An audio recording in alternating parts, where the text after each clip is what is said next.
every day in the morning I get up and I say, how am I going to give back? And every night before I go to bed, I think about how I've given back. And if I can't answer the question, how I have given back today, then I have not done a good job in that day. And I would say on most days, I can say, this is how I give back. And now, clearly, the last struggle of my life is going to be, what is the future of U.S.-China relations? And if I can make that a better relationship, if I can improve the U.S.-China relationship in any way, I'm going to leave the world better for my children. It's going to be cleaner, it's going to be more peaceful, and it's going to be more prosperous.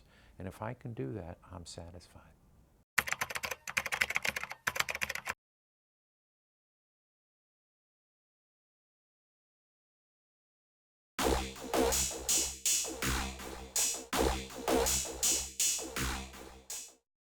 U.S.-China relations. It has ups and downs. Well, the downs were June 4th, 1989, the Jingsheng Wuran campaign, the spiritual pollution campaign, the shooting down, the bombing of the Chinese embassy in Belgrade, the collision of the EP-3 and a Chinese fighter plane, which resulted in the death of the fighter pilot, the Taiwan Straits crisis. All of those were deep downs, and today is a deep down. The ups have been when we established diplomatic relations, when, the first time Chinese students started coming to the United States in large numbers, Deng's visit, the climate change, 2017, Xi Jinping, Obama moment was terrific. Politics is funny. We always debate, is it 从上到下,从下到上? In the end, I'm a fundamental believer that it's really 从下到上, that the people will want this good relationship, that the people will benefit, that the people will see, whether it's, I'm fond of saying, a mother in New York and a mother in Shanghai, have the same views of what the U.S.-China relationship should be, that it should deal with climate change, it should deal with terrorism, it should deal with pandemic, it should deal with economic crisis.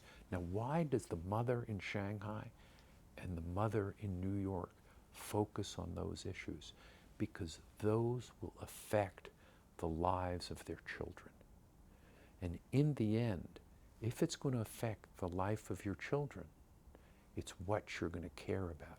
And you're going to push the government, the two governments, to come together. And fundamentally, it's just a question of them recognizing that. The government recognizes. I think the mothers in each place already do recognize it.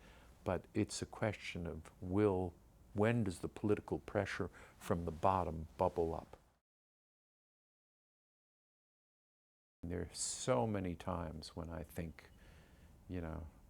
we've had a major influence. I mean, it's when, whether it's talking to the Chinese leadership, that I'm fortunately one of the Americans who can talk to the Chinese leadership, talk frankly to the Chinese leadership, talk to the American leadership, talk frankly to the American leadership, educate Americans on China, educate Chinese on America. Those are all meaningful contributions. Every day I go on television, I hope I'm educating people about China. And when I go on Chinese television, I hope I'm educating Chinese about America. Because in that education, we're going to have better policies. Because ultimately, the two societies are confronting problems that are complementary, not conflicting. So we need to resolve climate change. We need to resolve terrorism. We need to resolve pandemics. We need to resolve economic crisis. And we can only do it together. If we don't do it together, it's never going to get done. So to the extent that I can influence people to understand that, I feel like I'm making a contribution every day.